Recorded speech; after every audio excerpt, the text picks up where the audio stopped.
ಅಧ್ಯಾಯ 37. ಬೆಚಲೇಲನು ಜಾಲಿ ಮರದಿಂದ ಮಂಜೂಷವನ್ನು ಮಾಡಿದನು. ಅದು 2.5 ಮೊಳ ಉದ್ದವೂ 1.5 ಮೊಳ ಅಗಲವೂ 1.5 ಮೊಳ ಎತ್ತರವೂ ಆಗಿತ್ತು. ಚೊಕ್ಕ ಬಂಗಾರದ ತಗಡುಗಳನ್ನು ಅದರ ಹೊರಗಡೆಯೂ ಒಳಗಡೆಯೂ ಹೊದಿಸಿದನು. ಅದರ ಮೇಲೆ ಸುತ್ತಲೂ ಚಿನ್ನದ ತೋರಣ ಕಟ್ಟಿಸಿದನು.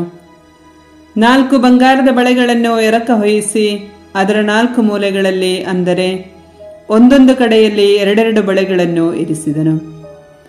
ಮತ್ತು ಜಾಲಿ ಮರದ ಗದ್ದಿಗೆಗಳನ್ನು ಮಾಡಿ ಅವುಗಳಿಗೆ ಚಿನ್ನದ ತಗಡುಗಳನ್ನು ಹೊದಿಸಿ ಮಂಜೂಷದ 2 ಕಡೆಗಳಲ್ಲಿರುವ ಬಳೆಗಳಲ್ಲಿ ಅದನ್ನು ಹೊರುವುದಕ್ಕಾಗಿ ಸೇರಿಸಿದನು. ಅದಲ್ಲದೆ ಚೊಕ್ಕ ಬಂಗಾರದ ಕೃಪಾಸನವನ್ನು ಮಾಡಿದನು. ಅದು 2.5 ಮೊಳ ಉದ್ದವೂ 1.5 ಮೊಳ ಅಗಲವೂ ಆಗಿತ್ತು.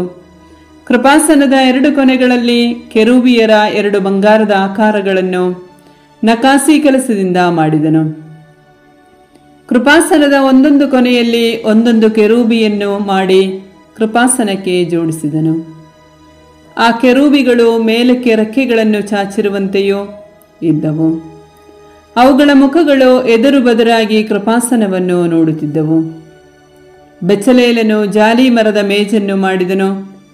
ಅದು 2 ಮೊಳ ಉದ್ದವೂ 1 ಮೊಳ ಅಗಲವೂ 1.5 ಮೊಳ ಎತ್ತರವೂ ಆಗಿತ್ತು. ಅದಕ್ಕೆ ಚೊಕ್ಕ ಬಂಗಾರದ ತಗಡುಗಳನ್ನು ಹೊದಿಸಿ ಸುತ್ತಲೂ ಚಿನ್ನದ ತೋರಣ ಕಟ್ಟಿಸಿದನು. ಮೇಜಿನ ಸುತ್ತಲೂ ಅಂಗೈ ಅಗಲದ ಅಡ್ಡಪಟ್ಟಿಯನ್ನು ಮಾಡಿ ಅದಕ್ಕೂ ಚಿನ್ನದ ತೋರಣ ಕಟ್ಟಿದನು. ಮೇಜನ್ನು ಎತ್ತುವ ಗದ್ದಿಗೆಗಳನ್ನು ಸೇರಿಸುವುದಕ್ಕಾಗಿ ಅದಕ್ಕೆ 4 ಚಿನ್ನದ ಬಳೆಗಳನ್ನು ಎರಕ ಹೊಯಿಸಿ ಅದರ 4 ಕಾಲುಗಳಲ್ಲಿ ಹಚ್ಚಿದನು. ಆ ಬಳೆಗಳು ಅಡ್ಡಪಟ್ಟಿಗೆ ಹತ್ತಿಕೊಂಡಿದ್ದವು.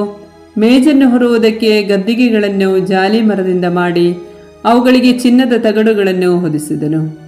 ಮೇಜಿನ ಮೇಲೆ ಇಡಬೇಕಾದ ಉಪಕರಣಗಳನ್ನು, ಅಂದರೆ ಹರಿವಾಣಗಳು, ಧೂಪಾರತಿಗಳು, ಹೂಜಿಗಳು, ಪಾನದ್ರವ್ಯವನ್ನು ಅರ್ಪಿಸುವುದಕ್ಕೆ ಬೇಕಾದ ಬಟ್ಟಲುಗಳು, ಇವುಗಳನ್ನು ಚೊಕ್ಕ ಬಂಗಾರದಿಂದ ಮಾಡಿದನು.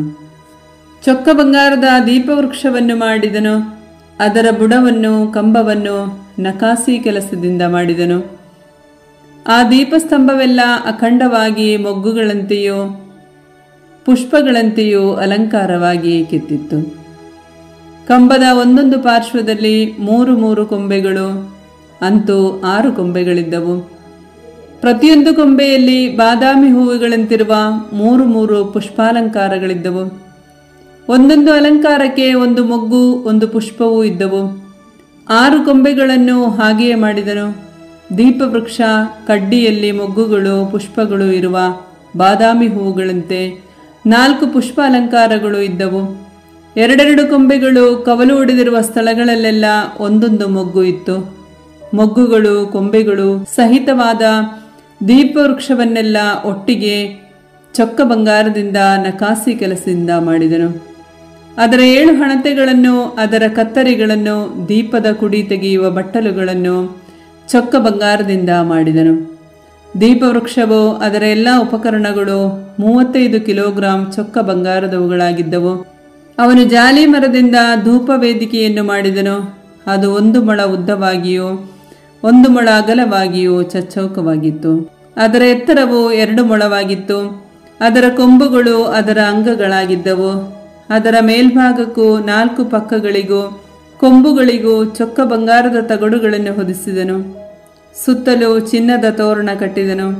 ಅದನ್ನು ಎತ್ತುವ ಗದ್ದಿಗೆಗಳನ್ನು ಸೇರಿಸುವುದಕ್ಕಾಗಿ ಆ ತೋರಣದ ಕೆಳಗೆ ವೇದಿಕೆಯ 2 ಪಾರ್ಶ್ವಗಳ ಮೂಲೆಯಲ್ಲಿ 2 ಚಿನ್ನದ ಬಳೆಗಳನ್ನು ಬಿಗಿಸಿದನು. ವೇದಿಕೆಯನ್ನು ಹೊರುವುದಕ್ಕೆ ಗದ್ದಿಗೆಗಳನ್ನು ಜಾಲಿ ಮರದಿಂದ ಮಾಡಿ ಅವುಗಳಿಗೆ ಚಿನ್ನದ ತಗಡುಗಳನ್ನು ಹೊದಿಸಿದನು. ಅದಲ್ಲದೆ ಅವನು ದೇವರ ಸೇವೆಗೆ ನೇಮಕವಾದ ಅಭಿಷೇಕ ತೈಲವನ್ನು ಹಾಗೂ ಪರಿಮಳ ದ್ರವ್ಯಗಳಿಂದ ಮಾಡಲಾದ ಅಪ್ಪಟವಾದ ಧೂಪದ್ರವ್ಯವನ್ನು ಸುಗಂಧ ದ್ರವ್ಯಕಾರರ ವಿಧಾನದ ಮೇರೆಗೆ ತಯಾರಿಸಿದನು.